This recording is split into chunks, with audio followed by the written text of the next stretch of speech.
we're doing SickBay, and we can't leave out SickBay. If you guys remember the original series, SickBay was probably one of the more used sets beyond the bridge. The bridge, of course, was the most used set. But then second to that was maybe engineering or the transporter room, SickBay. They were used quite a bit if you think about it. Every episode involved somebody that had some kind of ailment that had to go to SickBay.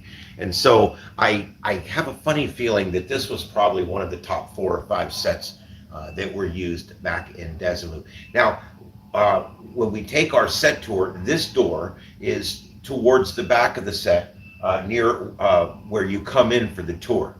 When you come here for your tour, you pay your $20 donation. That's all it costs. And you walk in for your tour, and you walk up to the back of what looks like closet doors, and all of a sudden, it opens up, and you're on board. And that's one of the neatest parts of the tour, because they do it up like a big reveal. And so that's really cool. And that happens right here. And then this is one of the first rooms you see in the tour. And this again is SickBay. And I'm going to show you around over here. This bed here, these 2 beds here, was where most of the time on the show is where they would put something or do something when somebody was sick or somebody had something happen to them. You can probably in your head right now, if you're a Trekkie like me, think of 50 episodes where this room was pretty important. And of course, the bio beds that you see here, they have the up here when they're shooting the shows in here, they can even put TVs up here if they want to make those actually move.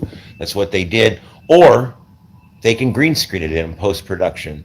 It's become a lot easier to do stuff. They keep things in here that are not necessarily supposed to be in the SickBay. But if you give me just a second here to pull my tripod up into position, I'm going to show you guys that this is, if you look over here, those of you who are Trekkies, again, if you watched the early on when they were on, look at a Romulan ship. Anytime there was a Romulan ship, look what we have here. This is the control console, the round control console that you would see in the Romulan ship. Remember Balance of Terror. Remember Mark Leonard, the guy that played Spock's father, also played the Klingon captain in the first movie, and he played the Romulan captain in Balance of Terror. Same actor, and he's wonderful. And he stood in front of this console while his Centurions stood back here and looked through the view, these like viewfinders. Again, as I told you in an earlier tour, one of the reasons everybody was always looking in these viewfinders is because whatever they were supposed to see in there, the special effects department didn't have to create. It would just be explained to you what it was. And that's how they did that. Here, this here was used in an episode of Star Trek Continues.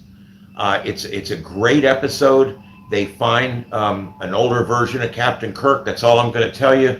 They find him in this thing, and you get to see what that's all about if you watch Star Trek Continues. But I'm not going to give you spoilers, so you got to watch it. Star Trek Continues is a great fan production, 11-episode series run.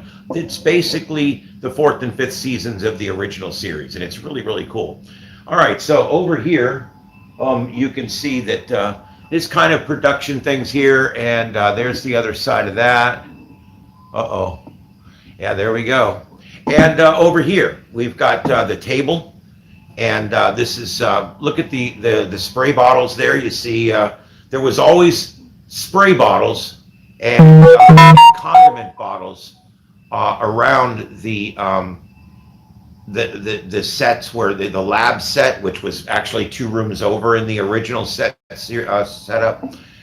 or in Bones's office, or in here, there was always bottles, and they always had brightly colored fluids.